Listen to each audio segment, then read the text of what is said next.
എല്ലാവർക്കും നമസ്തേ. അങ്ങനെ രാഹുൽ മാങ്കൂട്ടം എന്ന തെമ്മാടി രാഷ്ട്രീയക്കാരന്, ആ യുവ നേതാവിന് കിട്ടേണ്ടത് കിട്ടി എന്ന് തന്നെ വേണം നമ്മൾ കരുതേണ്ടത്. കാരണം ഒരു രാഷ്ട്രീയ നേതാവായാൽ ഇത്രയ്ക്ക് അഹങ്കാരം പാടില്ല, ഇത്രയ്ക്കും മര്യാദകേട് പാടില്ല എന്നുള്ളതാണ് ഈ രാഹുൽ മാങ്കൂട്ടം എന്ന് പറയുന്ന ആ നേതാവ് നമ്മൾക്ക് കാണിച്ചു തരുന്നത്. രാഷ്ട്രീയമായിട്ട് പല അഭിപ്രായ വ്യത്യാസങ്ങളുണ്ടാകാം, രാഷ്ട്രീയ വ്യത്യാസങ്ങളുണ്ടാകാം. എന്നിരിക്കലും മറ്റൊരു രാഷ്ട്രീയ നേതാവിനെക്കുറിച്ച്, തൻ്റെ പ്രസ്ഥാനത്തിൽ നിന്ന് തൻ്റെ നേതാവായിട്ടിരുന്നിട്ട് രാഷ്ട്രീയം മാറിയ ഒരാളിനെക്കുറിച്ച് പോലും വളരെ നികൃഷ്ടമായ രീതിയിൽ പറയുന്നത്, പിതൃത്വത്തിനെ പോലും ചോദ്യം ചെയ്യുന്ന രീതിയിൽ അത്ര വളരെ മ്ലേച്ഛമായ വാക്കുകൾ ഉപയോഗിക്കുന്ന ഒരു രാഷ്ട്രീയ നേതാവിനെ കമ്മ്യൂണിസ്റ്റിലല്ലാതെ കോൺഗ്രസ്സിൽ ഈ രാഹുൽ മാങ്കൂട്ടത്തിനെ കണ്ടിട്ടുള്ളൂ. കമ്മ്യൂണിസ്റ്റ് പാർട്ടികളിൽ, അതായത് പ്രത്യേകിച്ച് CPM-ൽ അത്തരം ആൾക്കാർ നിരവധിയുണ്ട്. ഏകദേശം ഭൂരിപക്ഷം ആൾക്കാരും ആ രീതിയിൽ സംസാരിക്കുന്നവരാണെങ്കിലും കോൺഗ്രസ്സിൽ ഇതേപോലെ വളരെ വൃത്തികെട്ട രീതിയിൽ സംസാരിക്കുന്നത് രാഹുൽ മാങ്കൂട്ടത്തിൻ്റെ കൂട്ട് മറ്റൊരാളിനെ നമ്മൾ കണ്ടിട്ടില്ല.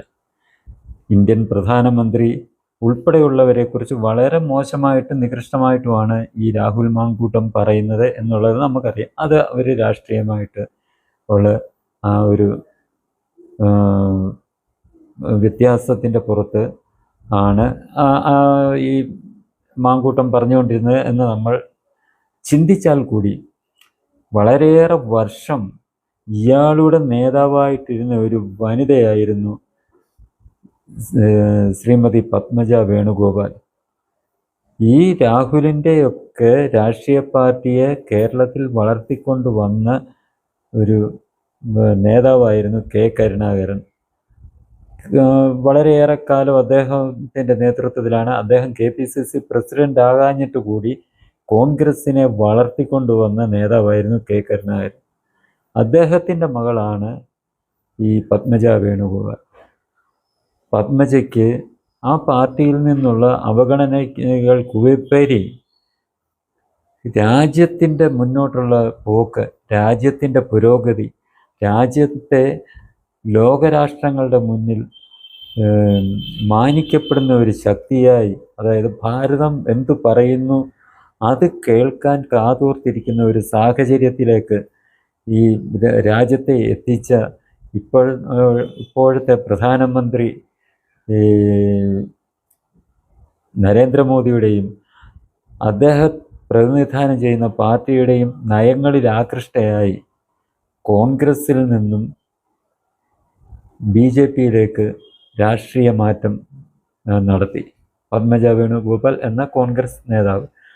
അതായത് നമ്മുടെ ഇപ്പോഴും കോൺഗ്രസിൽ നിൽക്കുന്ന K. മുരളീധരൻ്റെ സഹോദരിയായ പത്മജ വേണുഗോപാൽ BJP-യിലേക്ക് ചുവട് മാറ്റി ചവിട്ടി. അന്ന് ആ പത്മജയെക്കുറിച്ച് എത്രമാത്രം മോശമായിട്ടാണ് ഈ രാഹുൽ മാങ്കൂട്ടം പറഞ്ഞത്. അതായത് പത്മജയുടെ അമ്മയെ പോലും മോശക്കാരിയായി ചിത്രീകരിക്കുന്ന രീതിയിലാണ് പത്മജയുടെ പിതൃത്വത്തെ ചോദ്യം ചെയ്തത് ഈ രാഹുൽ മാങ്കൂട്ടം. നമ്മൾ രാഷ്ട്രീയമായി എതിരുണ്ടാകാം, പക്ഷേ ഈ രീതിയിൽ ഒരാളെ അധിക്ഷേപിക്കുന്നത്, പിതൃത്വത്തെ തന്നെ ചോദ്യം ചെയ്യുന്നത്, ആ പിതൃത്വം ചോദ്യം ചെയ്തതിൽ കൂടി ഇവൻ ചെയ്തതെന്താണ്? ശ്രീ K. കരുണാകരനെ, അദ്ദേഹത്തിൻ്റെ ഭാര്യയെയും വളരെ മോശമായി ചിത്രീകരിക്കുന്നതിന് വേണ്ടിയായിരുന്നു നമ്മുടെ രാഹുൽ മാങ്കൂട്ടം ആ പദപ്രയോഗം അന്ന് നടത്തിയത്. അത് ആണും പെണ്ണും കേട്ടോ അല്ലെന്നുണ്ടെങ്കിൽ നമ്മൾ പറയാറുണ്ട്, ഈ കുടുംബത്തോട് സ്നേഹമില്ലാതെ പിതൃശൂന്യതയ്ക്ക് തുല്യമായിട്ടുള്ള മനസ്ഥിതി ഉണ്ടായിരുന്ന മുരളീധരൻ, അതായത് ഈ പത്മജയുടെ സഹോദരൻ ശ്രീ K. കരുണാകരൻ്റെ മകൻ K. മുരളീധരൻ അത് അംഗീകരിച്ചു. പക്ഷേ എല്ലാവർക്കും അംഗീകരിക്കാൻ കഴിയില്ല. ഇത് കാവ്യനീതി എന്ന് പറയുന്ന ഒരു സംഭവമുണ്ട്. പത്മജയും അന്നേരം തനിക്കെതിരെ മോശമായി സംസാരിച്ച ഈ രാഹുൽ മാങ്കൂട്ടത്തിനെതിരെ കൂടുതലൊന്നും പ്രതികരിക്കാൻ അവർ തയ്യാറായില്ല. അതവരുടെ മാന്യത. എന്നാൽ അവർ പോലും ഒന്നും ചെയ്യേണ്ട കാര്യമുണ്ടായില്ല ഈ രാഹുൽ മാങ്കൂട്ടത്തിന് ഇപ്പോൾ ഉണ്ടായ ആ ഒരു വീഴ്ചയ്ക്ക് വേണ്ടി. എല്ലാവരെക്കുറിച്ചും തോന്നിവാസം. അപ്പോൾ നമ്മളൊരു കാര്യം മനസ്സിലാക്കണം, ആളുകളെക്കുറിച്ച് മോശമായിട്ട് പറഞ്ഞുകൊണ്ട് നടക്കുന്നവരുടെ സ്വഭാവം വളരെ മോശമായിരിക്കും എന്നുള്ളത് മനസ്സിലാക്കണം. വളരെ മോശമായിട്ടുള്ള അത്തരം അസാൻമാർഗികമായിട്ട് ജീവിക്കുന്നവർ മാത്രമേ മറ്റുള്ളവരെക്കുറിച്ച് ഇതേ രീതിയിൽ മോശമായി സംസാരിക്കുകയുള്ളൂ. കാരണം ഇവരുടെ ഈ അസാൻമാർഗികമായിട്ടുള്ള ജീവിതത്തിനൊരു മറയ്ക്ക് വേണ്ടിയാണ് മറ്റുള്ളവരെ ഇവർ മോശക്കാരാക്കാൻ ശ്രമിക്കുന്നത്.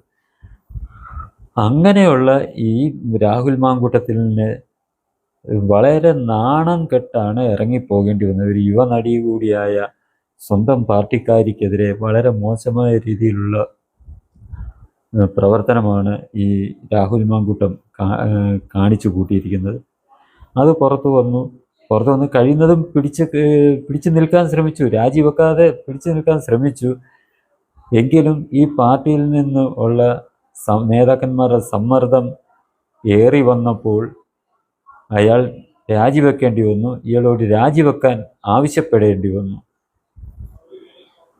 പ്രിയപ്പെട്ട മാതാപിതാക്കളെ, നിങ്ങളുടെ മക്കൾ രാഷ്ട്രീയത്തിൽ പോയാലും അവരെ മര്യാദയ്ക്ക് നേർവഴിക്ക് നയിക്കേണ്ട നിങ്ങളുടെ മക്കൾ രാഷ്ട്രീയ നേതാക്കന്മാരായാൽ അവരുടെ വാക്കിനെയും പ്രവൃത്തിയെയും നിയന്ത്രിക്കേണ്ടത് നിങ്ങൾ രക്ഷാകർത്താക്കൾ തന്നെയാണ് എന്നുള്ള കാര്യം ഇതിനാൽ നിങ്ങൾ മനസ്സിലാക്കണം. ഒരു ചെറുപ്പക്കാരനാണ് ഈ രാഹുൽ മാങ്കൂട്ടം. ഈ രാഹുൽ മാങ്കൂട്ടത്തിൻ്റെ അച്ഛനമ്മമാർ രാഹുൽ മാങ്കൂട്ടത്തിനെ നിയന്ത്രിക്കാൻ ശ്രമിച്ചില്ല. അവൻ വലിയ നേതാവായില്ലേ, അവൻ ഇഷ്ടം പോലെ നടക്കട്ടെ, അവൻ വളരെ മഹാനാണ് എന്നുള്ള രീതിയിൽ രാഹുൽ മാങ്കൂട്ടത്തിൻ്റെ അച്ഛനമ്മമാർ എല്ലാത്തിനും പ്രോത്സാഹനം നൽകിയതിൻ്റെ ഫലമാണ് ഇന്ന് ഈ രീതിയിൽ അവരുടെ മുന്നിൽ ഇത്തരം ഒരു നാണക്കേടുമായിട്ട് എത്തിച്ചേർന്നത്. കാരണം ഈ രാഹുൽ മാങ്കൂട്ടം എന്ന് പറയുന്ന ഈ വിദ്വാൻ ഓരോരുത്തരെയും രാഷ്ട്രീയ നേതാക്കന്മാരെ, മറ്റു എതിർ കക്ഷി നേതാക്കന്മാരെ വളരെ മോശമായിട്ടും വളരെ മ്ലേച്ഛമായ രീതിയിൽ ഓരോ പദപ്രയോഗം ഉപയോഗിച്ച് അധിക്ഷേപിക്കുമ്പോൾ ഈ രാഹുലിൻ്റെ അച്ഛനമ്മമാർ പറയണമായിരുന്നു, മോനെ നീ രാഷ്ട്രീയ പ്രവർത്തനം നല്ലതാണ്, നീ എതിർ രാഷ്ട്രീയക്കാരാണെന്ന് കരുതി ഈ രീതിയിൽ മോശമായി നീ സംസാരിക്കരുത്, അത് തെറ്റാണ്, അത് സംസ്കാരത്തിന് ചേർന്നതല്ല എന്ന് പറഞ്ഞ് വിലക്കാൻ തയ്യാറാകാതെ ഇതിനെയൊക്കെ പ്രോത്സാഹിപ്പിച്ച് ഇത്തരം വളർത്തിക്കൊണ്ടുവന്ന രാഹുൽ മാങ്കൂട്ടത്തിൻ്റെ മാതാപിതാക്കൾക്ക് കിട്ടേണ്ടത് കിട്ടി എന്ന് മാത്രമേ നമ്മൾക്ക് ഈ ഒരു സംഭവത്തിൽ നമുക്ക് പറയാൻ കഴിയുകയുള്ളൂ. അല്ലായിരുന്നു എങ്കിൽ ഒരിക്കലും രാഹുൽ മാങ്കൂട്ടം ഈ രീതിയിൽ മുന്നോട്ട് പോവുകയില്ലായിരുന്നു. ചെറുപ്പക്കാരനാണ്, അച്ഛനമ്മമാർ പറഞ്ഞാൽ അനുസരിക്കേണ്ട പ്രായമാണ്. ആ മകനെ അവൻ്റെ തോന്നിവാസത്തിനെല്ലാം കൂട്ടുനിന്ന് പ്രോത്സാഹിപ്പിച്ചതിന് തുല്യമാണ് ഇയാൾ ആളുകളെ അധിക്ഷേപിക്കുമ്പോൾ അതിനെതിരെ ഒരു ചെറുവിരൽ അനക്കാതെ അവനെ തിരുത്താൻ ശ്രമിക്കാതിരുന്ന രാഹുൽ മാങ്കൂട്ടത്തിൻ്റെ മാതാപിതാക്കൾ ചെയ്തത്. അതിൻ്റെ അങ്ങനെ അവന് തിരുത്തപ്പെടാതിരുന്നത് കൊണ്ട്, എന്തായാലും രാഷ്ട്രീയത്തിലുള്ളവർ തിരുത്തത്തില്ല. കരുണാകരനെ ചീത്ത പറഞ്ഞാലും പത്മജയെ ചീത്ത പറഞ്ഞാലും വി ഡി സതീശൻ ഉൾപ്പെടെയുള്ളവർ അതിനെ പ്രോത്സാഹിപ്പിക്കത്തേ ഉള്ളൂ. പക്ഷെ സ്വന്തം കുടുംബത്തിൽ നിന്ന് അതിനെ തിരുത്തണമായിരുന്നു. സ്വന്തം കുടുംബത്തിൽ നിന്ന് തിരുത്തിയെങ്കിൽ മാത്രമേ നന്നാവത്തുള്ളൂ. പാർട്ടിയിൽ വി ഡി സതീശനെ കരുണാകരനെ അധിക്ഷേപിച്ചത്, പത്മജ വേണുഗോപാലിനെ അധിക്ഷേപിച്ചത് കുറഞ്ഞു പോയി എന്നേ വി ഡി സതീശനൊക്കെ പറയുകയുള്ളൂ.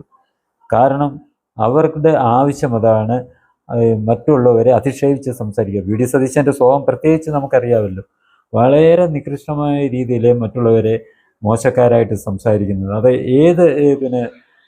പ്രത്യേകിച്ച് BJP RSS നേതൃത്വത്തെ വളരെ അധിക്ഷേപകരമായ രീതിയിൽ, വളരെ മ്ലേച്ഛമായ രീതിയിൽ അയാൾ അഭിസംബോധന ചെയ്യത്തുള്ളൂ, പറയത്തുള്ളൂ. അങ്ങനെയുള്ള അയാളെ പോലുള്ളവരെ ഇത്തരക്കാരെ കുറിച്ച് കൂടുതൽ പ്രോത്സാഹിപ്പിക്കും എന്നുള്ളത് നമുക്കറിയാം. അങ്ങനെയുള്ളപ്പോൾ മാതാപിതാക്കൾ വേണമായിരുന്നു ഈ പുത്രനെ നേർവഴിക്ക് നല്ല രീതിയിൽ അവനെ നയിക്കേണ്ടിയിരുന്നു. വാക്കുകളെ സൂക്ഷിച്ച് വിനിയോഗിക്കുക എന്നൊക്കെയുള്ള രീതിയിൽ വിലക്കേണ്ടിയിരുന്നു. അത് ചെയ്യാതിരുന്നത് കാരണം ഇപ്പോൾ അവർക്ക് തന്നെ പുറത്തിറങ്ങാൻ പറ്റാത്ത സാഹചര്യമല്ലേ ഈ അവരുടെ സൽപുത്രൻ ഉണ്ടാക്കി കൊടുത്തിരിക്കുന്നത്. സ്വാഭാവികമായിട്ട് അവരോട് ചോദിക്കും, അയൽവാസികളാണെങ്കിലും പരിചയക്കാരും ബന്ധുക്കളും ചോദിക്കും, അണ്ട് നിങ്ങൾ വളർത്തിയതിൻ്റെ കുഴപ്പമാണ് അവൻ തന്നെ കണ്ട് സ്ത്രീകളെ മൊത്തം പീഡിപ്പിക്കുകയും അവനെ മോശമായിട്ടുള്ള സന്ദേശം അയച്ച് തോന്നിവാസം ജീവിച്ചത് എന്ന് തീർച്ചയായിട്ടും ബന്ധുക്കളും ഉൾപ്പെടെ ചോദിക്കും എന്നുള്ള കാര്യം ഒരു സംശയലേശമന്യേ നമ്മൾക്കെല്ലാം അറിയാവുന്ന കാര്യമാണ്. ഇനിയെങ്കിലും ഇത്തരം നേതാക്കന്മാരുടെ മാതാപിതാക്കൾ ചെയ്യേണ്ട കാര്യം തങ്ങളുടെ മക്കൾ ഏതേലും രാഷ്ട്രീയ എതിരാളിയാകട്ടെ എതിരായിട്ട് മ്ലേച്ഛമായിട്ടും അവരുടെ പിതൃത്വത്തെ തന്നെ സംശയിക്കുന്ന രീതിയിൽ ഈ പദപ്രയോഗം നടത്തിയാൽ അതിനെ വിലക്കി അവരെ തിരുത്തേണ്ട ആ ഒരു കടമ ഇത്തരം നേതാക്കളുടെ മാതാപിതാക്കൾ സ്വീകരിക്കണം എന്നുള്ളത് ഈ രാഹുൽ മാങ്കൂട്ടത്തിൻ്റെ ആ ഒരു അനുഭവത്തിൽ നിന്ന് നമ്മൾക്ക് പാഠമായി നമ്മുടെ മുന്നിലെത്തിയിരിക്കുകയാണ്. ഇത് ഇനിയെങ്കിലും മറ്റ് രാഷ്ട്രീയ നേതാക്കൾ മറന്നുകൂടാ. കാരണം അങ്ങനെ നമ്മൾ ഒഴിവാക്കി വിട്ടാൽ, നമ്മൾ അതിനെ തിരുത്താൻ ശ്രമിച്ചില്ലെങ്കിൽ അതിൻ്റെ വരുംവരായികൾ ഭാവിയിൽ അവരെക്കുറിച്ച് ദുഃഖിക്കേണ്ട അവസ്ഥ ഉണ്ടാകുന്നത് ഈ മാതാപിതാക്കൾക്കായിരിക്കും. നാണക്കേടുണ്ടാകുന്നത് മാതാപിതാക്കൾക്കായിരിക്കും എന്നുള്ള കാര്യം നമ്മൾ മറക്കരുത്. രാഹുൽ മാങ്കൂട്ടത്തിന് പ്രത്യേകിച്ചൊന്നും സംഭവിക്കാൻ പോകുന്നില്ല. രാഹുൽ മാങ്കൂട്ടത്തിലിന് ഇതേപോലൊരു ആരോപണം എന്ന് പറയുന്നത് ഒരു തൻ്റെ കിരീടത്തിൽ ഒരു പൊന്തൂവലായിട്ട് കരുതുകയുള്ളൂ. കാരണം ഇത് അവർക്കൊരു വിചാരിക്കും, ഈ ഒരു രീതിയിൽ എന്നെക്കുറിച്ച് ആരോപണം വന്നു, അപ്പോൾ മറ്റ് യുവതികൾ എന്നെ നല്ല രീതിയിൽ കരുതി ഞാനുമായിട്ട് കൂടുതൽ അടുപ്പം ഉണ്ടാക്കും എന്ന് കരുതി രാഹുൽ മാങ്കൂട്ടത്തിൽ സന്തോഷിക്കത്തേ ഉള്ളൂ. പക്ഷേ രാഹുൽ മാങ്കൂട്ടത്തിൻ്റെ മാതാപിതാക്കൾ സമൂഹവും കുറ്റപ്പെടുത്തും, ബന്ധുക്കളും കുറ്റപ്പെടുത്തും എന്നുള്ള കാര്യം ഒരിക്കലും മറക്കാതിരിക്കുക. അതുകൊണ്ട് തങ്ങളുടെ രാഷ്ട്രീയത്തിൽ ഇറങ്ങിത്തിരിക്കുന്ന മക്കളുടെ വാക്കുകൾ മോശമായി ഭവിച്ചിട്ടുണ്ട് എങ്കിൽ അതിനെ തിരുത്താൻ ഓരോ മാതാപിതാക്കളും, രാഷ്ട്രീയക്കാരുടെ മാതാപിതാക്കൾ ശ്രദ്ധിക്കുക. അങ്ങനെ ശ്രദ്ധിച്ചാൽ പിന്നീട് ഇതേപോലെ ദുഃഖിക്കേണ്ടി വരികയില്ല എന്നുള്ള കാര്യം നമ്മൾ എപ്പോഴും ഓർക്കുക. ഇനി ഈ ചാനൽ സബ്സ്ക്രൈബ് ചെയ്യാനും ബെൽ ബട്ടൺ അമർത്താനും ലൈക്ക് ചെയ്ത് ഷെയർ ചെയ്യാനും മറക്കരുത്.